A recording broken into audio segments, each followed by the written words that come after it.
So whereabouts are you all from? It's not from Australia. And it was from Camden, London, and Czech Republic, and USA. Yes, great. It's lovely to have you all here. Now this tour focuses on the second world power of Bible history, which was the Assyrian world power. And the theme of the tour is the stones are crying out. We're going to be looking at Assyrian stones, and we'll see that they cry out with a message. So they tell us what the Assyrians were like as people, and they give the Assyrians' own account of their accomplishments. But very often that account is very biased. They like to exaggerate what they did. We will see essentially that what they say confirms the Bible account. Really, we can say these stones are crying out that the Bible tells the truth. Now, does anyone remember the name of the capital city of Assyria in Bible times? Nineveh. Now, our little brochure, A Book for All People, it says that at the beginning of the 19th century, some Bible critics questioned whether the city of Nineveh ever existed. They said that it was something that was an imaginary place that the Bible had made up.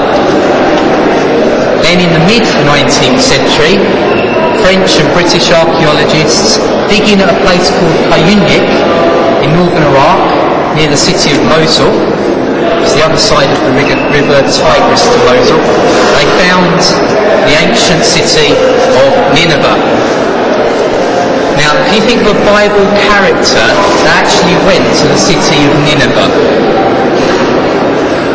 he wasn't very keen about going to Nineveh to start with. Jonah. Let's see how Jonah describes the city of Nineveh in Jonah 3 and verse 3.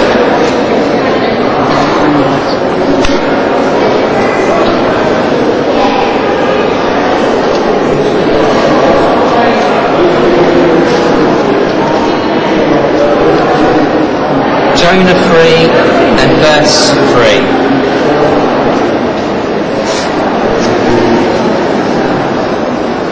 Obviously if you're looking at Jonah and not Jonah. There it is. It says, "Now Nineveh herself proved to be a city great to God, with a walking distance of 3 days." That's usually understood to mean that it took 3 days to walk around the city of Nineveh. It's therefore a huge place.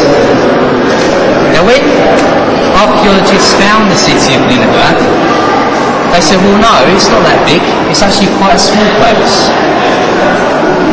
So is there a contradiction there with scripture and what archaeologists found? Well, how big is the city of London? Square miles. You don't know. It's actually 1 square mile, the city of London. Of the actual city of London. The actual city of London, which was a walled city in Roman times, 1 square mile. And yet what we think of as London today expands beyond that. It was similar with the city of Nineveh. All around the walled city of Nineveh, it was very densely populated, and the settlement stretched out for miles in all directions, even taking in other walled cities, all referred to as Nineveh. Now, let's learn something about the Assyrians. Let's have a look at what's called a stela.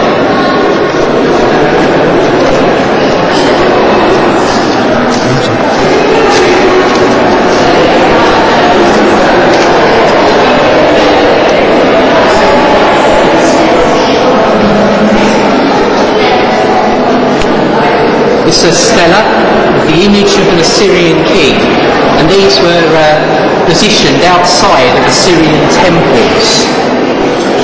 And we can see up there's 5 symbols that represent the gods that the Assyrians worshipped. Can you see what he's doing with his fingers? He's actually clicking his fingers like that.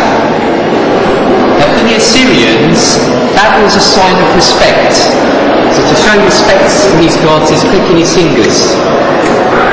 Now in some parts of the world today, if you click your fingers at someone, it's very rude. But the Assyrians, that was a sign of showing honour and respect. So you have up there the symbols for the different gods. The first one looks like a star to the goddess Ishtar. Goddess Ishtar. Now it's believed that the goddess Ishtar is associated with modern day hot cross buns because they used to make cakes to the goddess of the heavens with the symbol representing the goddess or her lover.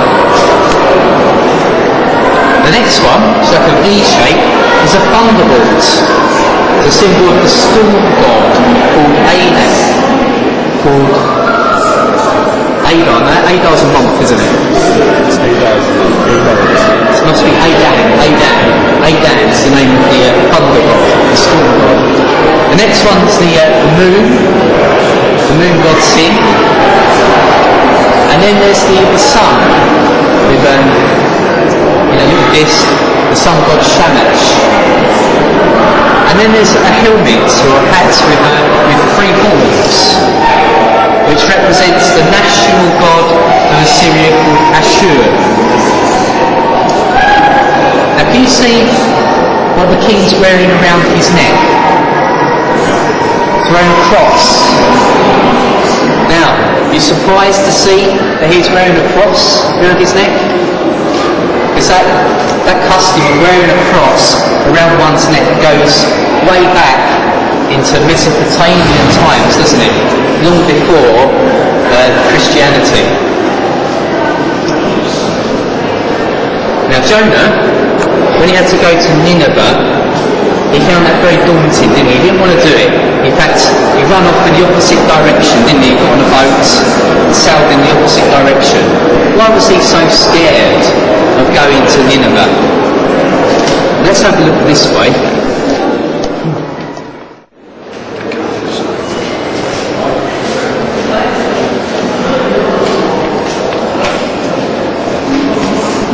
This here is a reconstruction of some gates from an Assyrian city called Balawat, a city smaller than the city of Nineveh.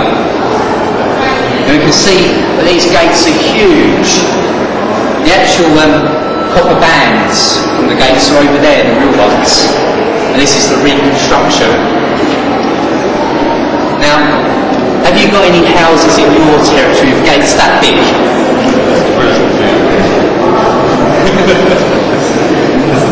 This is your territory. So these are in your territory. Could you imagine going and knocking on a door like that? It'd be daunting, wouldn't it? Yeah, Jonah's assignment was to go to the city of Nineveh. He had a whole city to preach to. And the gates to the city of Nineveh were likely been much bigger than these gates. So you imagine if he got there and the gates were closed, he had to knock on a door like that. Quite daunting, eh? So there's no wonder Jonah wasn't keen to go to Nineveh. And obviously he heard of the reputation of the Assyrians as well. What was their reputation? They were evil. Yes, they were evil, cruel people. And we'll see some evidence of that a little later on. Let's have a look at these balls. And these huge winged balls lined the entrances to Assyrian palaces. The palace we're going to look at later on is the palace of Sennacherib.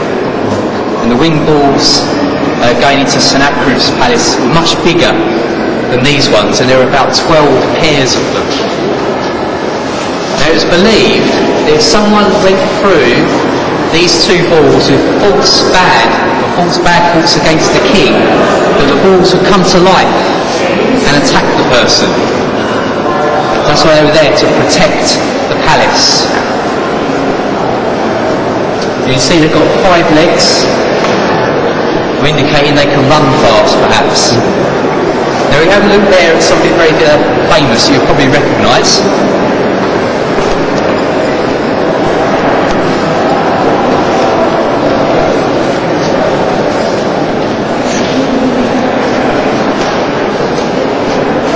Now have you seen this before?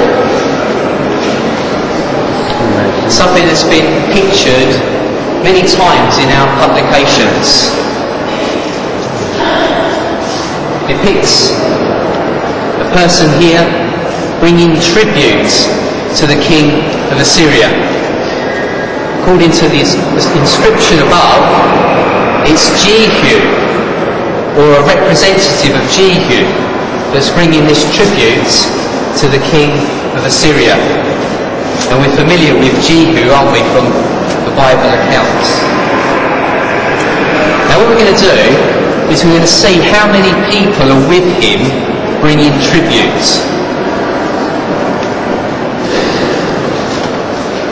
Now the first people are Assyrians.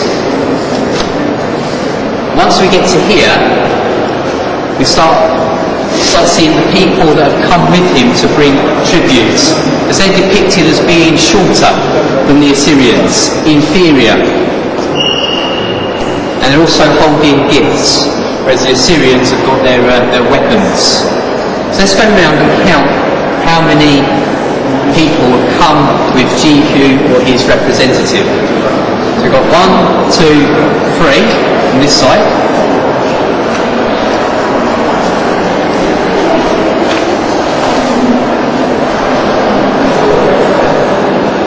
Here we have another 5, which makes 8.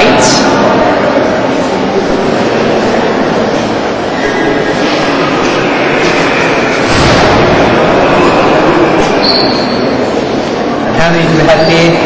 We have another 5. So how many does that make? 8 plus 5? 13. Now why would there be 13 people with Jehu bringing this tribute? Well, the Awake magazine explains that they could represent the representative of each of the 12 tribes plus a representative of the tribe of Levi. Which would fit, wouldn't it? Being a tribute representative of coming from the whole nation of Israel.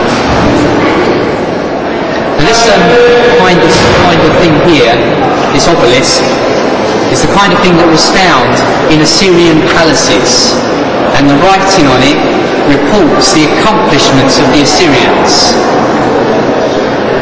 And very often we find that they exaggerate their accomplishments, because they never write about any defeats.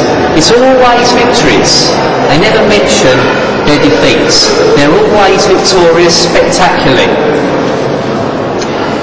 Let's go through now into the throne room of an Assyrian king and see a bit more about what they were like as people. So all the alabaster reliefs in this room are from the throne room of the king Ashurnasirpal. And this here is what was actually behind his throne. So his throne would have been down here. So what do we see? We see the king himself, and he's shown twice. So you can see that both sides of him look good. And he's clicking his fingers again. So he's God. And the figure there represents the national god of Assyria, Ashur. And we see again he has the symbols of his gods around his neck this time. And there's a figure that's standing behind him. It's a mythological figure. You see it's got wings. I mean it's a spirit creature. And it's what the Assyrians call a genie. A genie. And they have in their hand there a pine cone. And what they used to do is, were believed to have done, is dip it into pollen, and they would splatter that pollen on the king as kind of like a thing for good fertility. Pollen representing fertility. There's the king, that's what he looked like. This is where his throne was. Now, how has he decided to decorate his throne room? Let's have a look at the pictures.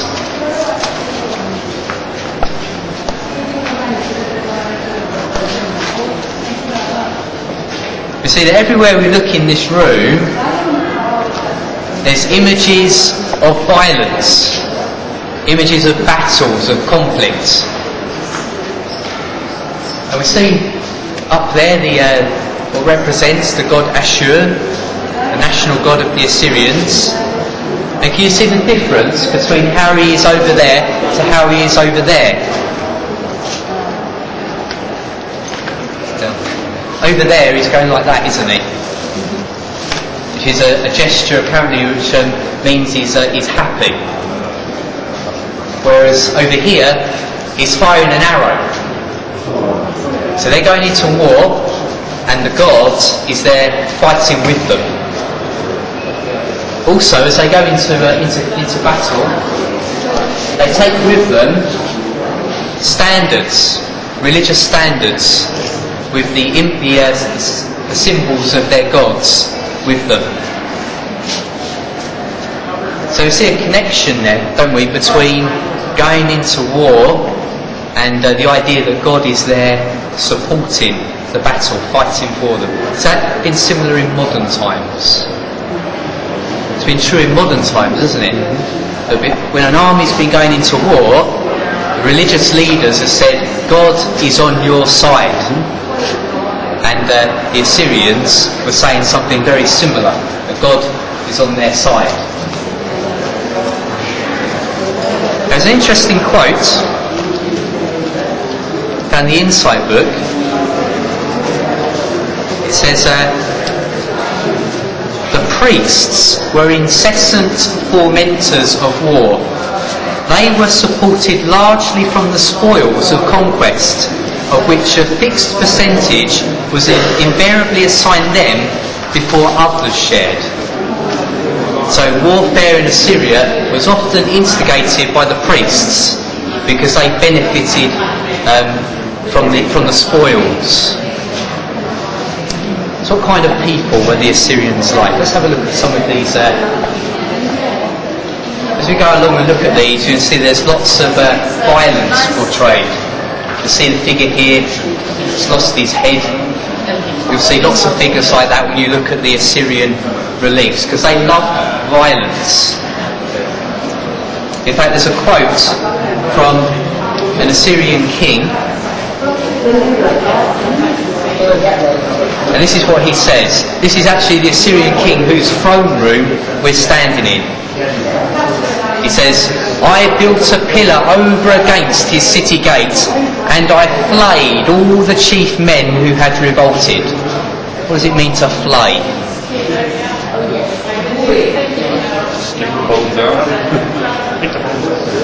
It means to skin a person, to peel off their skin, with them alive.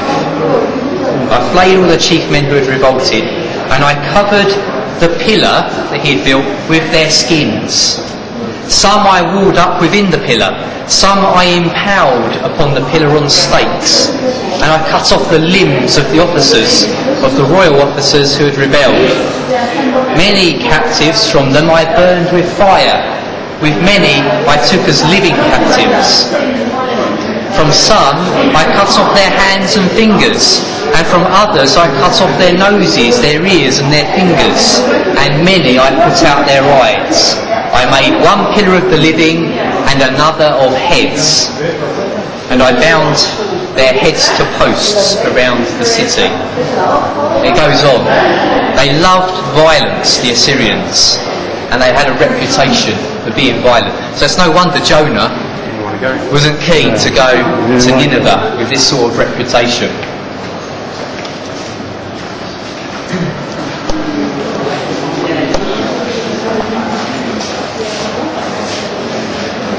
go along and see the Syrian soldiers holding heads of people that they've taken their heads off.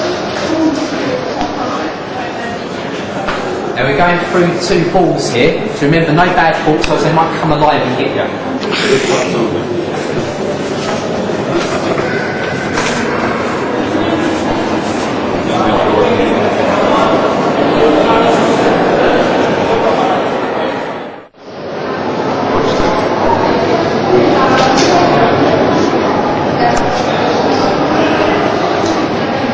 If we turn our Bibles to Isaiah chapter 20 and verse 1.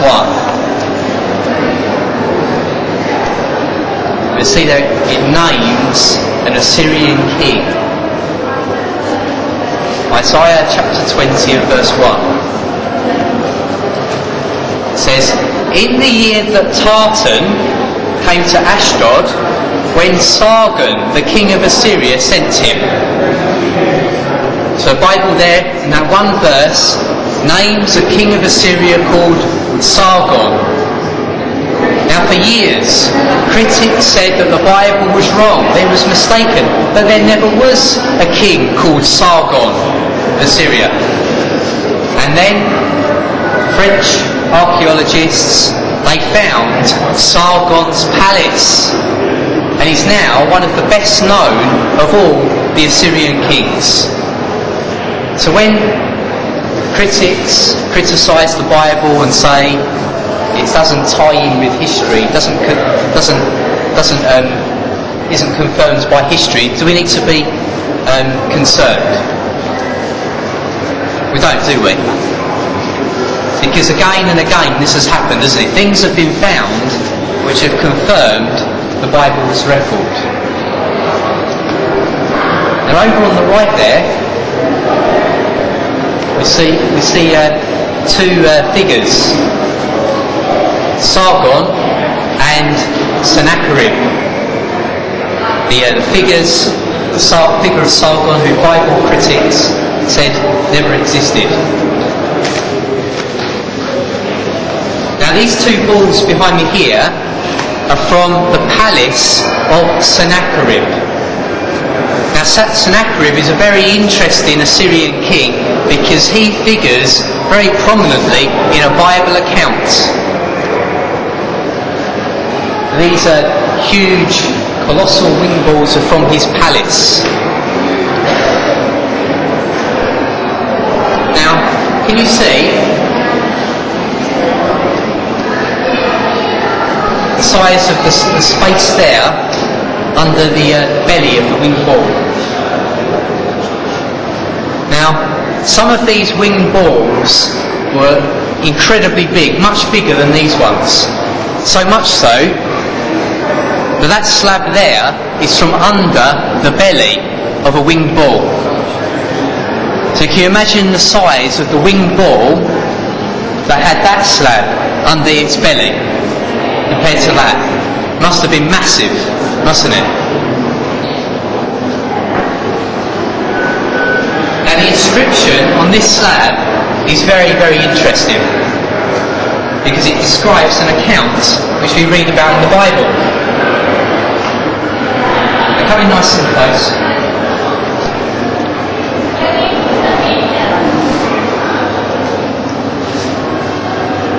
Now the inscription that's found here is also found almost identically on something called Taylor's Prison, which there's a picture of in the All Scriptures Inspired book in the back, Taylor's Prison. The very same inscription is found on this slab, and it says, "As for Hezekiah the Jew, who had not submitted to my yoke, 46 of his strong-walled and innumerable villages I besieged, I captured, I plundered. I had Hezekiah like a bird in a cage in Jerusalem." Later, Hezekiah sent his messenger to Nineveh to pay the tribute, together with 30 talents of gold and 800 talents of silver. We read the same account in the Bible and see what differences we can find. 2 Kings chapter 18.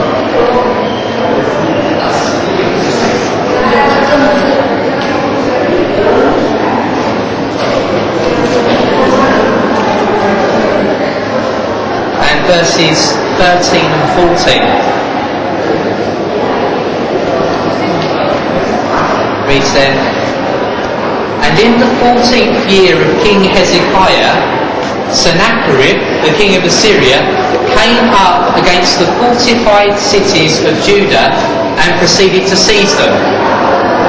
So Hezekiah, the king of Judah, sent to the king of Assyria at Lachish, saying, I have sinned, turn back from against me, whatever you may impose upon me I shall carry.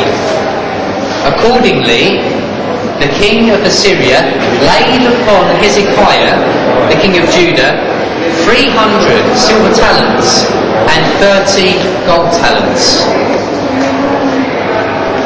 So according to the Bible account, how many talents of gold? 30. According to Sennacherib's account, 30.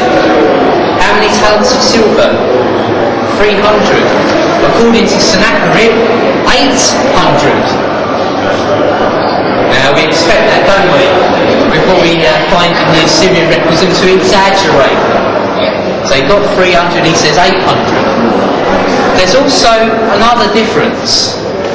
See, Sennacherib says that he received the tributes at Nineveh, whereas the Bible account seems to indicate it was received at Lachish. So why that difference? Well, we'll consider that a bit later on. What we're going to do is we're going to go into a room where we see what happened at the city of Lachish portrayed. Now it's just through this way. We'll just start by looking at this very small map. Is the area where the Assyrians came from, and the ultimate target of their conquest was Jerusalem, the capital city.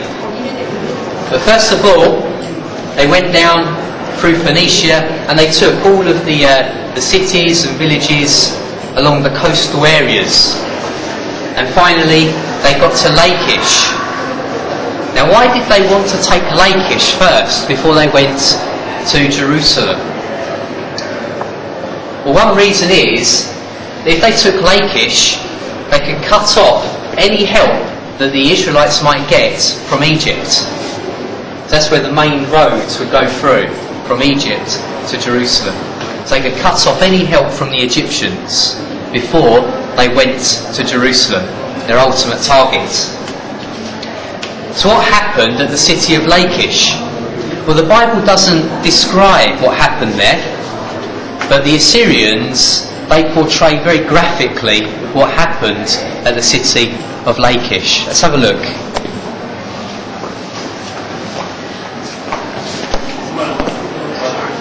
We see here the Assyrian army going against the city of Lachish. Now it's quite interesting. Do you see what these soldiers here have as their weapon? What weapon is that? Yeah, like David used. A sling with stones. Now they actually made their stones themselves, so they're all the same weight. And there's some examples of some in the case behind us just over there of the stones their slingshots slingers used. But it's interesting, can you see that the people with the slings are behind the people firing the arrows? With a sling they could apparently fire the slingshot further than they could fire arrows. Let's go on and see how they attack the city of Lachish.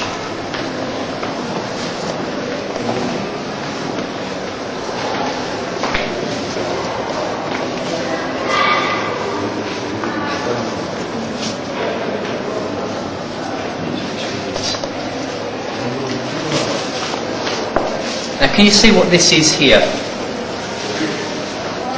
What would you describe that as? What they're using? Yeah, battering ram. It's what's called in the Bible a siege engine. And they actually made roads to run their siege engines along. Now what's all of this that's being thrown out of the city? You imagine if you're in a city under siege, you just throw out all the things you could to try and defend yourself. What do you think these might be?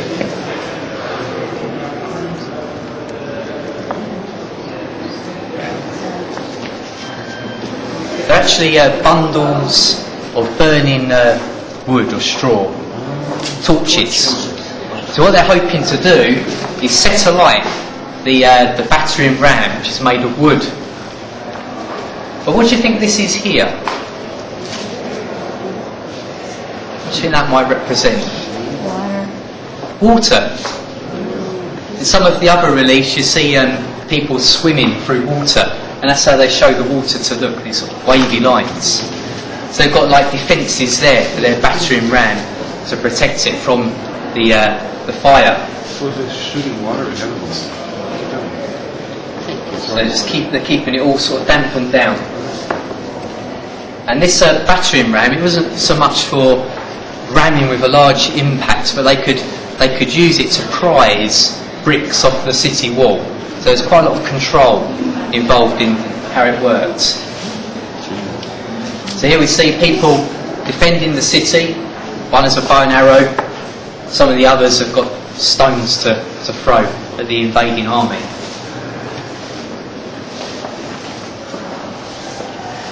So we move on and the invasion progresses. We see the Assyrians racing up into the city.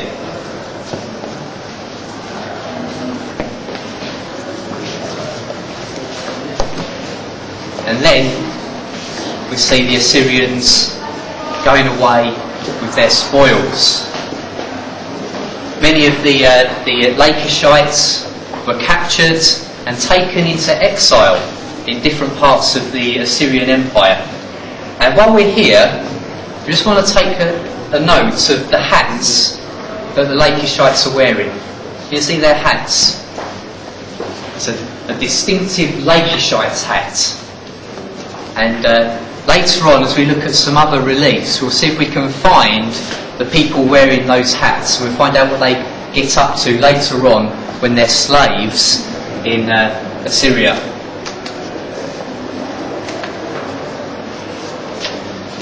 So what do we see going on here? This is where captives are being flayed, having their skin all cut off or peeled off.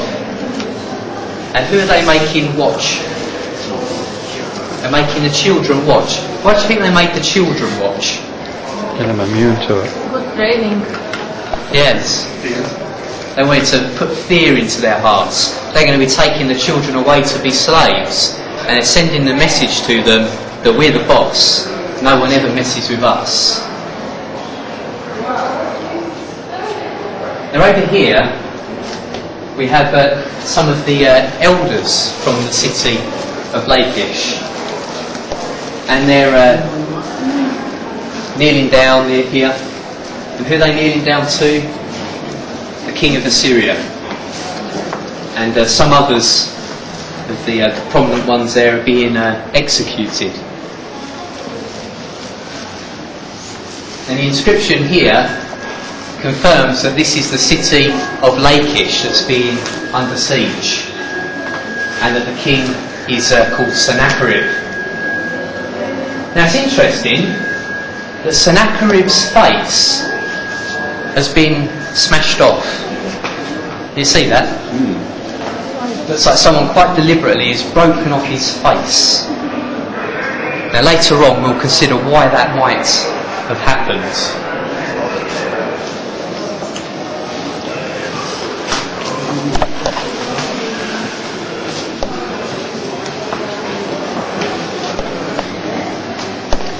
Now over here we have some of the Lanchishites that are taken captive into Assyria. And what do they have in their hands? There, they've got harps, musical instruments. And under the watchful eye there of an Assyrian, they're playing their harps. Now that might remind us of a Bible verse later on. It's actually cited in one of the actually cited down here, Psalm 137. You can turn there and have a look at that. Psalm 137.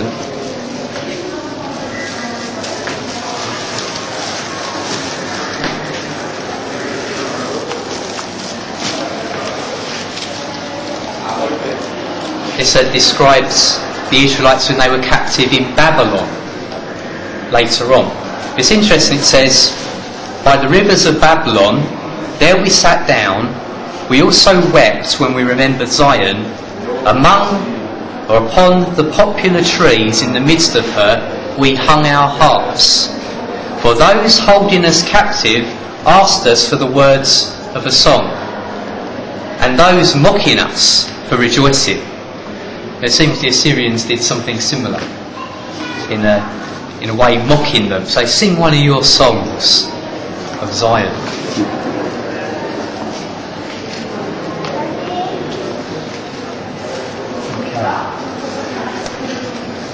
Now, it's interesting to note as well, you see some charring here. And many of these reliefs have been cleaned up quite a bit, but in some places they've left the charring, so we can see that it was all exposed to fire. There's another question: when was it exposed to fire? And does that tie in with what the Bible describes? We'll consider that later on. Let's go now and find out what happened to the Lachish when they were in exile in Assyria. I can't. Remember the Lachites, they had very distinctive hats in the reliefs in the other room. And here we come across them again, some Lachites. So what are they doing? You see they're part of a big team, the people pulling these ropes, these huge ropes. What are they lifting? We need to go this way to find out.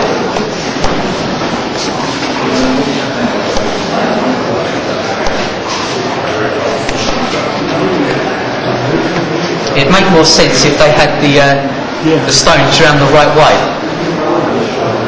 So they're over here and they're pulling. What's this? It's one of those humongous winged balls that we've seen. So they're sharing in constructing something that's part really of false worship, isn't they? So at one time worshippers of the true God in Israel, and now as captives they're sharing in a part of false worship. So it's a sad outcome for them, isn't it? Those Lachites. And of course if they had had faith in Jehovah to start with, they wouldn't have had that fate, would they? Now, let's catch up with the story of what happened. After the Assyrians had captured the city of Lachish, sent some back to be slaves, they went on to the city of Jerusalem. That was their ultimate target. Let's have a look at what happened in 2 Kings chapter 19.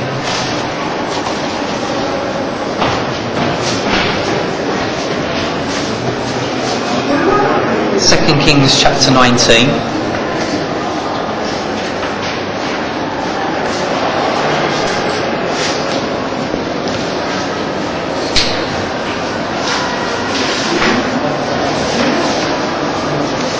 And the Assyrian army have now come to the city of Jerusalem.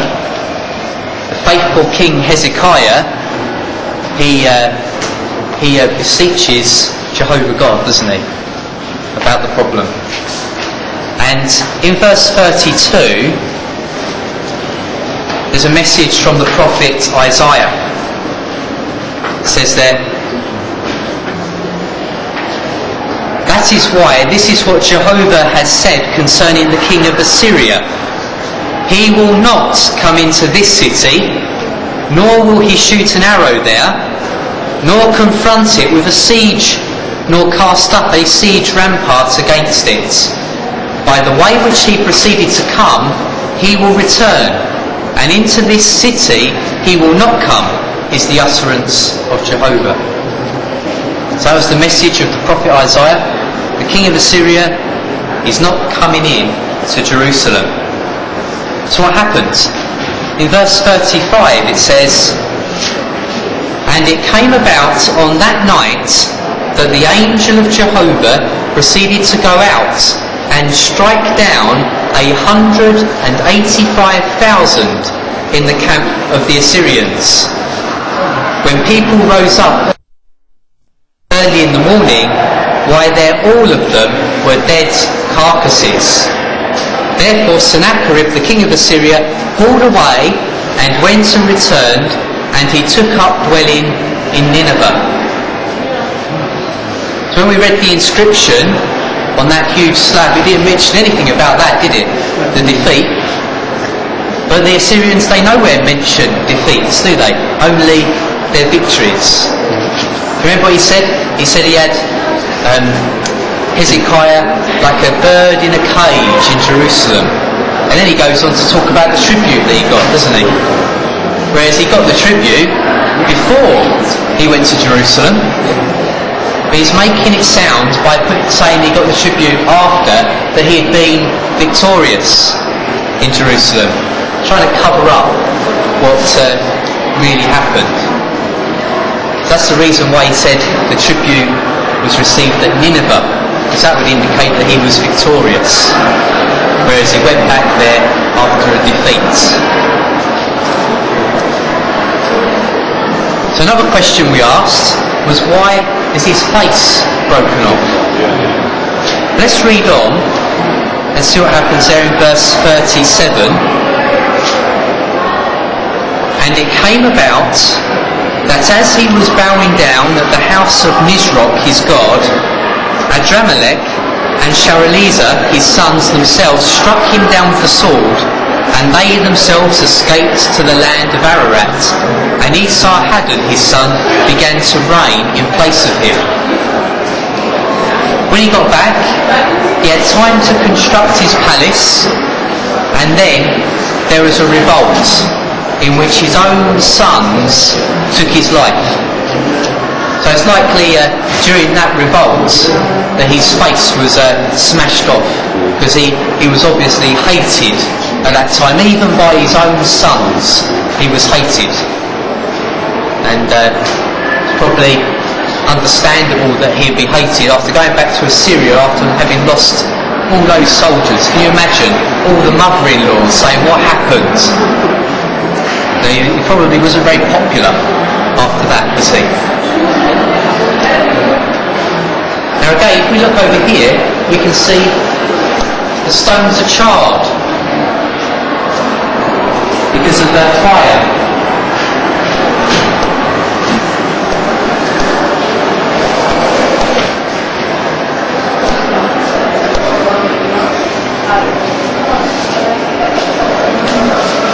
Another question we raised was, why are the stones charred? If we turn to the book of Nahum,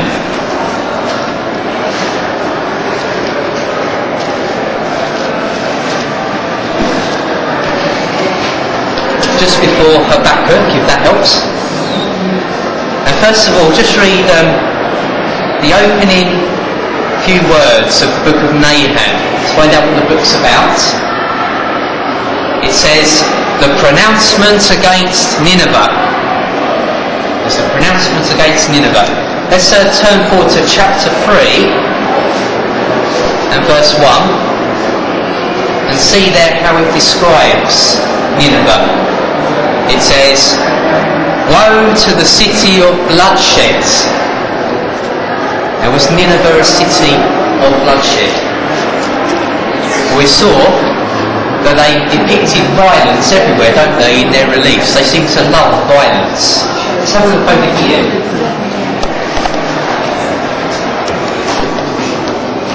Another example of Assyrian violence.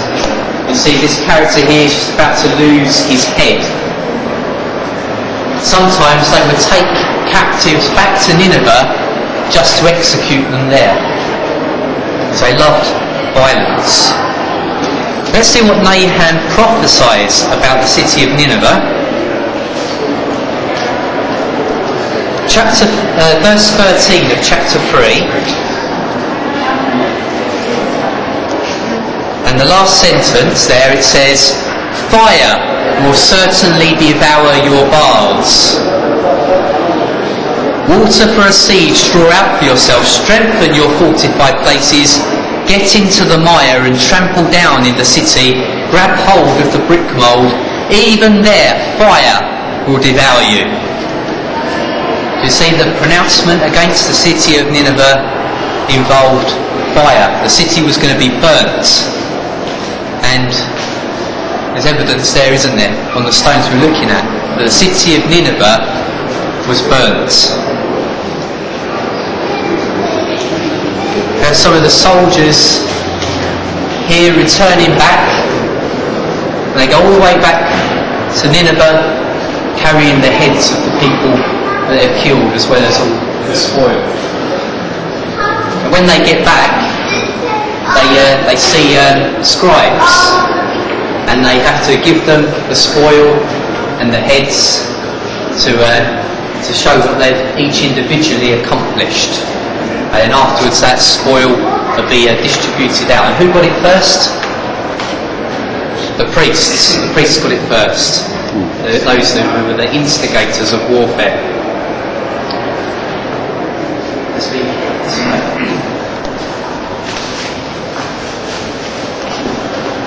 See again, some of the scribes there, the warriors come back, and there's the pile of heads.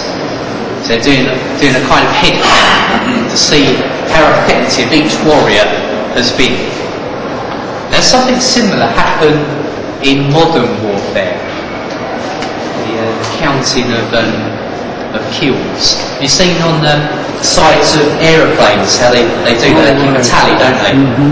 Of the number of enemy planes that they've shot down. Similar sort of thing, isn't it? To show how effective each one has been in warfare.